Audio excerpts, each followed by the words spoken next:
Salve, família vascaína! Sejam bem-vindos aí a mais um vídeo no canal. Eu sou o Thiago, você está no canal Vasco em Família. Se não for inscrito aqui, já dá aquela moral, se inscreve no nosso canal. Deixa o like pra gente estar chegando a mais vascaínos. E não esquece também de ativar o sininho de notificação para não perder os próximos vídeos. E tá sempre por aqui, deixando a sua opinião, o seu comentário pra gente fazer aquela resenha boa de vascaíno pra vascaíno. Nessa grande vitória do nosso Vascão aí sobre o Atlético Mineiro, a gente destacou aí diversos personagens, né? Gabriel Peck, Léo Jardim, Bambu, o Léo, Rodrigo, né? Entre outros. Mas a gente não destacou aí Maurício Barbieri. Você gostou aí da postura do Vasco? Gostou do trabalho do Maurício Barbieri, das escolhas, das mudanças? Sabe por que eu tô te perguntando isso? Porque eu tava acompanhando uma resenha que eu gosto muito, né? Do Cantarelli lá no Charla Podcast. E ele levantou a bola do Maurício Barbieri. Para ele, vem fazendo um excelente trabalho no Vasco, além deles levantarem diversos pontos lá. Eu vou trazer essa resenha aqui pra gente trocar uma ideia. Você concorda? Barbieri é treinador para Vasco? Dá para confiar nele até o final do ano? Vamos lá. Cara, essa derrota aí do Atlético Mineiro pro nosso Vascão tá doendo até hoje. Eu vou trazer aqui o Everton Guimarães, que estava hoje lá nos Donos da Bola de Minas Gerais, né? Um jornalista bem conhecido aí, trabalha com a Renata Fã também no Denilson Show lá no Jogo Aberto. Vou trazer ele aqui falando porque ainda dói, pra gente debater também. Dandan, narrador da Sport TV. Segundo ele, cara, ele não sabe o que esperar do Vasco depois de ver o Vasco ganhar do Atlético Mineiro. Você também pensa desse jeito, torcedor do Vasco? Vamos resenhar sobre isso também, além de falar aí que o Vasco deve tentar a contratação de um atacante de lado de campo até a janela fechar no dia 20.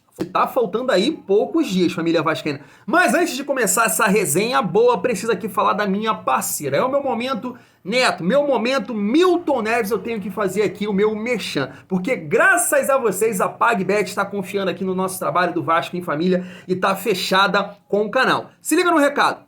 Sua sorte fala mais alto com PagBet, seu novo site de apostas esportivas. Melhores cotações, saques rápidos via Pix e jogos ao vivo para você se garantir nas apostas. PagBet, acertou, tá pago.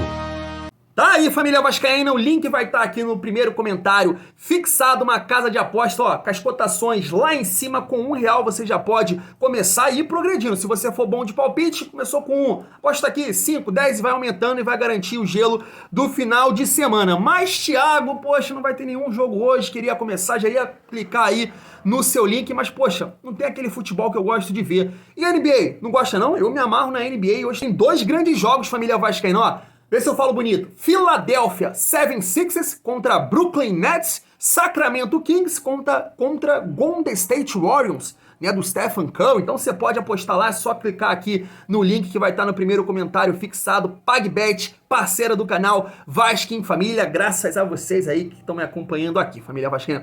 Vamos seguir aí a nossa resenha e falar de Maurício Barbieri, né? Como disse aí no início do vídeo, a gente destacou vários jogadores, né? Gabriel Peck, Léo.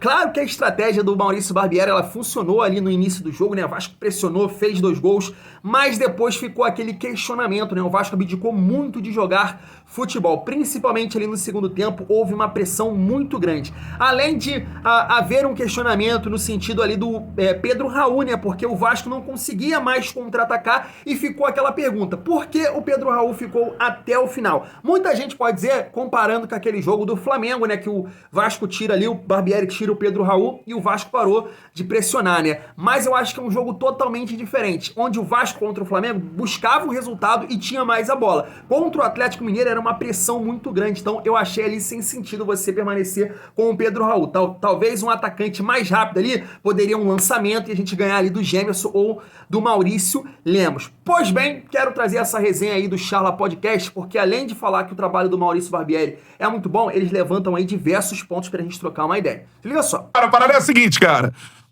É um trabalho espetacular na minha visão do Maurício Barbieri, subvalorizado, porque caiu na semifinal e tudo mais. Você concorda comigo? Tá montando um elenco que, na minha visão, vou falar outra parada aqui, o elenco do Vasco é pior que o do Botafogo. O elenco, na minha visão. Eu acho que é, cara. Acho que é. Teria que pensar com mais calma nisso, mas eu tenho uma tendência a concordar com você nesse ponto agora.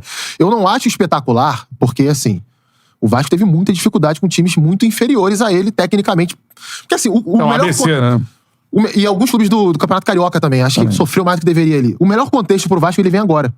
que é quando atacam o Vasco. Quando atacam o Vasco e sobra espaço pro Vasco contra-atacar, o Vasco tem caras que podem machucar. A temporada do Gabriel Peck é sensacional, cara. Muito boa. Ele, pra mim, tá? Eu nunca critiquei. Eu vi 8 jogos, ó, dos 10 jogos até hoje, eu vi 8 jogos na primeira rodada. Ninguém jogou mais bola que o Gabriel Peck na primeira rodada. Caraca, olha Eu só. falo isso com toda certeza. O Gabriel Peck jogou muito contra o Atlético. Ele foi decisivo no início do jogo. Aquela cobrança de falta dele é uma aula, cara. Ali, cara, não tem Gol do erro. Andrei, né? O pessoal, Gol do o Andrei? Everson falhou. É. Gol do Andrei. O Everson falhou. Falhou, cara. Pra mim não falhou, não, cara. Pô, uma batida daquela, o goleiro não chega, amigo. Não dá aquela pressão na bola, aquele efeito não chega. Aí o Andrei vai e faz o gol. Aí ele faz o gol na sequência. Cria outras jogadas. Ele quase faz o terceiro gol do Vasco ainda no primeiro tempo. Cruzamento do Piton da esquerda, a zaga do Atlético não corta, ele pega de primeiro, o Everson bota pra escanteio. Na sequência do jogo, qual é o cenário? O Vasco se defendendo, né? Meu amigo, ele corre atrás do Saravia, lateral direito, lateral esquerdo do Galo, Rubens. Sim. O jogo inteiro, cara. Ele fecha o espaço do cara o jogo inteiro. Ele desarma, ele intercepta passe, ele puxa contra-ataque, ele faz cobertura do Pumita. Bola do outro lado, ele faz cobertura do Pumita. Uma partidaça do Gabriel Peck, e ele é muito forte nesse tipo de jogada, no contra-ataque. Acho que o Alex Teixeira, a forma física dele melhorou muito nessa temporada, então ele vem ajudando nesse ponto. O Vasco tem uma boa organização pra isso, pra acelerar quando recupera a bola, e tem caras no meio campo que conseguem desarmar. Então, pra mim, o melhor contexto do Vasco vem agora. Você vê, Flamengo e Vasco. O Vasco jogou bem, os 3 jogos. Sim. Quer dizer, vamos botar assim, bem. Teve bons momentos, vamos botar. Poderia ter ganho o Flamengo até o primeiro jogo da semifinal do Campeonato Carioca. Principalmente, né? Vasco e Botafogo. Venceu o Botafogo. Botafogo, tudo bem, teve uma expulsão cedo lá, mas venceu o Botafogo. Vasco e Fluminense. Jogou bem pra caramba contra o Fluminense. Talvez tenha sido o time que mais tenha criado contra o Fluminense nessa temporada, o Vasco. Por quê? O Fluminense vai atacar o Vasco. Óbvio, o Vasco vai desarmar, vai encaixar contra-ataque, vai puxar a transição. Isso é um contexto favorável ao Vasco na competição. Eu não acho que seja um trabalho excelente, mas eu também não acho que seja um trabalho ruim. E acho que tem que dar continuidade. Tem que esperar isso. A do Vasco ainda não tá. Não tá. Mas é um grande trabalho do Barbieri, na minha visão. Um bom trabalho. Acho que é um bom trabalho. Acho que é um bom trabalho. A gente pode divergir nessa questão aí do adjetivo que a gente vai colocar. Mas sem sombra de dúvidas, é um trabalho que merece sequência, cara. Que tem bons momentos. Claro, pô. Cara, o que o Léo tá jogando, ele não jogou na carreira dele. Nem no São Paulo ele jogou isso. O Léo tá jogando muito bem. O Piton, defensivamente, sempre teve problemas no Corinthians. E ele tem melhorado nesse ponto. A gente já elogiou o Piton aqui, a galera do Corinthians chega, pô, isso aí, meu irmão, a galera do Corinthians odeia o Piton. A galera falando do Jair, que eu esqueci, que o Jair é um, excelente volante. Importante. Acho que é melhor do que os volantes do Botafogo, o Jair é um jogador que, assim, a hora que ele engrenar mesmo, ele vai oferecer muito ao Vasco.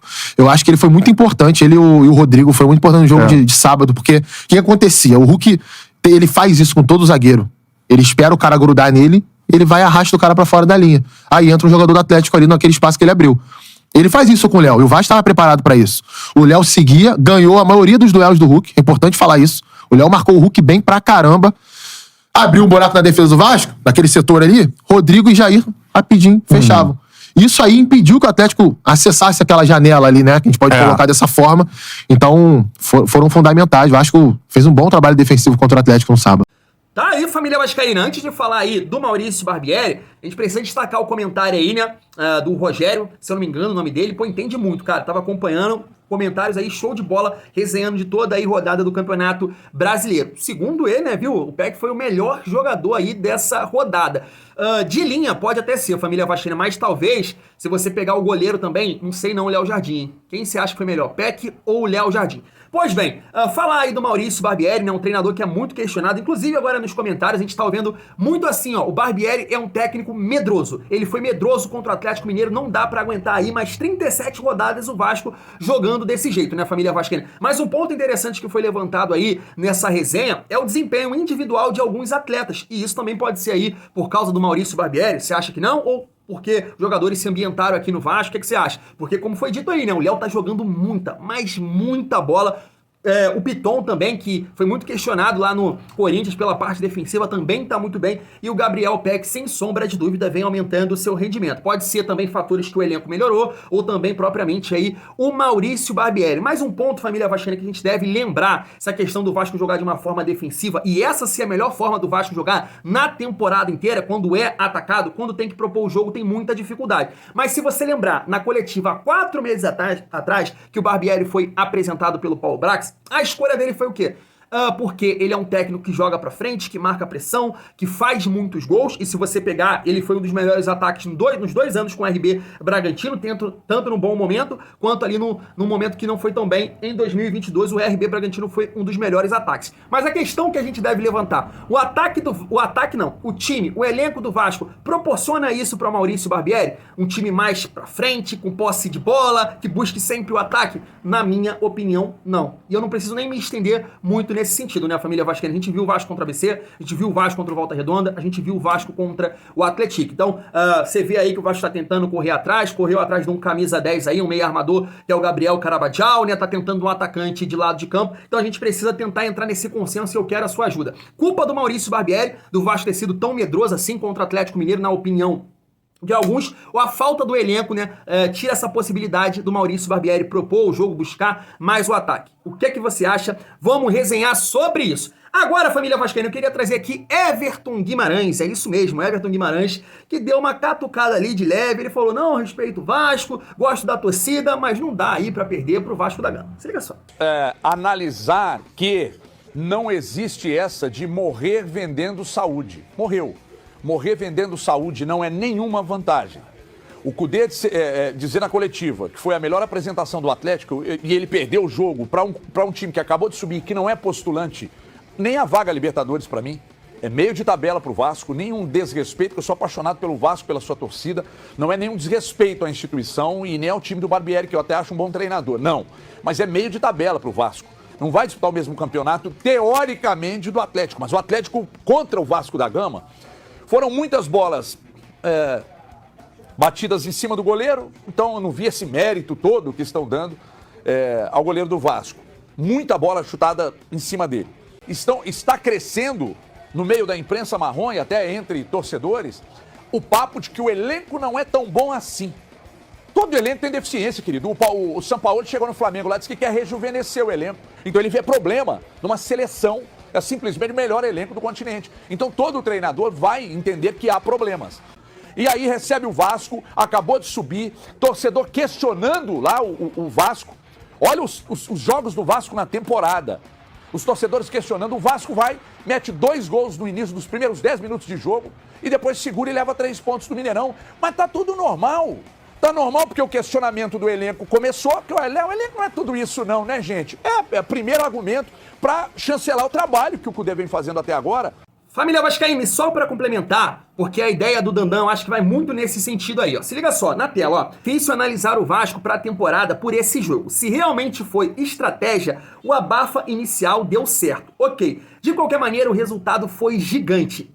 O bom é que o Brasileiro Série A é tranquilo. Semana que vem tem só o Palmeiras, kkkk. E eu compartilho aí da mesma opinião de muitos vascaínos, né? O coração não vai aguentar, não. 37 rodadas, se for da maneira que foi aí contra o Atlético Mineiro, né? A família vascaína. Mas o interessante de tudo isso, cara, a gente vem resenhando aqui, é o seguinte, a gente viu aí o Everton Guimarães falar que agora há um questionamento na montagem do elenco do Atlético Mineiro, né? Será que é um elenco tão bom assim para não ganhar do Vasco, para ter dificuldade com o Brasil de Pelotas? E é o mesmo questionamento que a gente vive aqui internamente no nosso meio aí de vascaínos, né? O que eu sempre pontuo aqui, e concordo muito com o Dandan, eu sou muito confiante no sentido que eu falo assim, ó, o Vasco vai competir.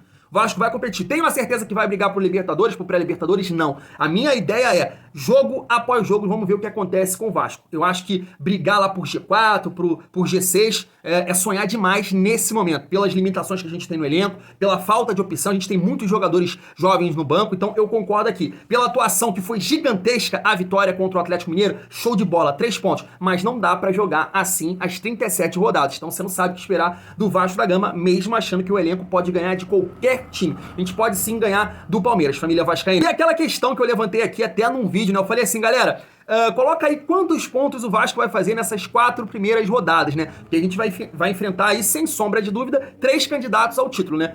Ganhamos do Atlético, vamos enfrentar agora o Palmeiras e vamos pegar também o Fluminense nessas 4 primeiras rodadas. Teve vascaíno, tu acredita que botou 0, cara? Que o Vasco ia zerar? Mas não, família vascaína. Por exemplo, eu disse que o Vasco ia fazer 7 pontos. E aí eu acreditava nessa vitória contra o Atlético Mineiro, acho que vem um empate aí contra o Palmeiras. Eu coloquei aí, cara, desses 3 jogos, tu acredita, cara, que assim, uma derrota pro Bahia eu acho mais possível? Te explico por quê. Por essa questão de o Vasco ter que propor o jogo. Isso que tá realmente me perturbando quando o Vasco tiver que jogar em casa contra esses times aí que vão jogar de uma forma pequena. Porque jogar contra Fluminense, contra o Palmeiras, a gente sabe que é muito difícil ganhar, como foi contra o Atlético Mineiro. Mas, cara, olha o absurdo. Na minha cabeça, o Vasco tem muito mais chance de ganhar desses times, porque o Vasco vai ter espaço pra atacar do que ganhar de times que vão se fechar. E aí a temporada, como eu já falei aqui no vídeo, a temporada mostra isso, família vascaína. E pra finalizar o nosso vídeo, a gente viu hoje, né, o Atenção Vascaíno mais uma vez falar aí que o Vasco vai tentar a contratação até o dia 20 de um atacante de lado de campo, né? A gente até conversou sobre a informação do Flávio Dias ontem e ele acertou, né, que seria um jogador estrangeiro, mas que estava jogando aqui no Brasil. De fato, chegou aí Gabriel Carabajal, né, meio campo que não estava sendo utilizado ali pelo Odair Helma lá no Santos e vai vestir a camisa do nosso Vascão aí por empréstimo. E o Vasco vai tentar a contratação de um atacante de lado também, né? O nome que mais surgiu aí com força nesse sentido foi do Matheus Gonçalves, que eu já falei aqui diversas vezes que não acho que seja um bom nome, mas é difícil de você achar um jogador que possa reforçar o elenco aqui no futebol brasileiro, né, família vascaína? O próprio Gabriel Carabajal, como foi também o Cocão, sinceramente, cara, não dá pra falar que é reforço nesse momento, né, família? Vamos ver se dá pra ajudar, mas nesse momento não dá pra dizer que é reforço. Cocão, pelo amor de Deus, e o Gabriel Carabajal, cara vem sendo reserva do Lucas Lima, né? Que muito vascaíno não ia querer de jeito nenhum no Vasco da Gama. Mas nesse sentido do atacante de lado de campo, família vascaína, eu queria levantar o nome do Eric Marcos, né, cara? O que aconteceu aí com o Eric Marcos? Porque um jogador que vinha se destacando, vinha muito bem, quando o Vasco jogava ali contra times de menor expressão, ele era o titular jogando como atacante pelo lado esquerdo e nem relacionado foi para a partida contra o Atlético Mineiro. E aí ele até botou essa mensagem no Twitter dele, né, que foi o seguinte, ó: não adianta ter pressa, é tudo no tempo de Deus. O que será que aconteceu? Será que não vem se dedicando? O que o Barbieri tá pensando? E até, cara, para levantar aqui o último debate para me finalizar o nosso vídeo, por exemplo, quando o Vasco for jogar dentro de casa contra times mais fechados, eu boto muito mais fé no Eric Marcos do que no Figueiredo e no Peck. Não sei se vocês concordam comigo, porque acho que o Eric Marcos ele tem mais condição do 1 contra 1. Ele tem uma qualidade melhor no drible, né? Além de ser rápido também. Então boto fé aí nesses jogos em casa. Por que não o Eric Marcos, né, família vascaína? Quero saber a sua opinião. Eu vou ficando por aqui, tamo junto e é muito bom ser Vasco.